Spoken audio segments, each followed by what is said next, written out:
मेरे संसदीय क्षेत्र में वोट चोरी नहीं हुई, वोट चोरी तो हुई, लेकिन वोट चोरी होने के साथ साथ कांग्रेस पार्टी के सीडब्ल्यूसी मेंबर को भी चोरी किया, उम्मीदवार भी चोरी हुआ, मेरा फेस चोरी हुआ और मेरी पार्टी का जो सिंबल था वो भी चोरी हुआ और 1,20,000 वोट लेके फिर भी बांसवाड़ा की जनता ने लोकतांत्रिक तरीके से धमाकेदार आपका सुझाव मारा। और कोरोना काल में जिस तरह से प्रभाव पड़ा था, इसी तरह इस SIR की वजह से शिक्षा पे प्रभाव पड़ा। चुनाव आयोग संबंधित और जनगणना संबंधित हमें अलग से कार्मिक का पद क्रिएट कर देना चाहिए ताकि हमारी शिक्षण व्यवस्था बर्बाद नहीं हो। दाहोद के अंदर बीजेपी के नेता ने बूथ कैप्चरिंग करके लोगों की लाइन खड़ी थी, वो EVM मशीन लेके खड़ा रहा और पूरे वोट दबाए। राजकुमार रोड जी, धन्यवाद सभापति महोदय। आज SIR पर सदन में हंगामेदार चर्चा हो रही है, काफी हेल्दी भी चर्चा हुई। मैं विशेषकर कम ही समय लूंगा, मैं कोशिश करूंगा कि कम समय मेरी बात रखूं।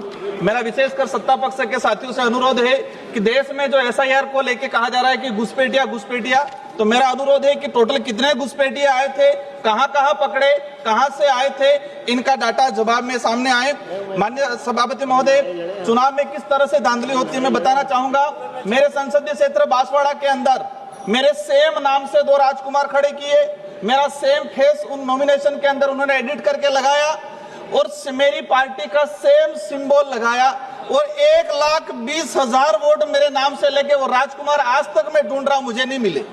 माननीय सभापति महोदय, मेरे संसदीय क्षेत्र में वोट चोरी नहीं हुई, वोट चोरी तो हुई, लेकिन वोट चोरी होने के साथ साथ कांग्रेस पार्टी के CWC मेंबर को भी चोरी किया, उम्मीदवार भी चोरी हुआ, मेरा फेस चोरी हुआ और मेरी पार्टी का जो सिंबल था वो भी चोरी हुआ और 1,20,000 वोट लेके फिर भी बांसवाड़ा की जनता ने लोकतांत्रिक तरीके से धमाकेदार आपका सुझाव मारा और 2,48,000 वोटों से जिताया। आपका सुझाव क्या है? माननीय सभापति महोदय, मैं कहना चाहूंगा कि जिस तरह से लोकतंत्र की हत्या की जा रही है, दाहोद के अंदर बीजेपी के नेता ने बूथ कैप्चरिंग करके लोगों की लाइन खड़ी थी, वो EVM मशीन लेके खड़ा रहा और पूरे वोट दबाए। मेरे संसदीय क्षेत्र में 84 उपचुनाव, सोलंबर उपचुनाव में धांधली की। मेरा आपसे अनुरोध है कि इलेक्ट्रॉनिक कोई भी वस्तु हो हैंग हो सकती है, तो फिर EVM हैंग क्यों नहीं हो सकता है? देश लेवल चुनाव आयोग तो कई बार बैलेट पेपर से चुनाव कराया जाए, तो बैलेट पेपर से चुनाव कराने में किस बात की दिक्कत है कि आप उनको EVM का कई बार डेमो सर, मेरा एक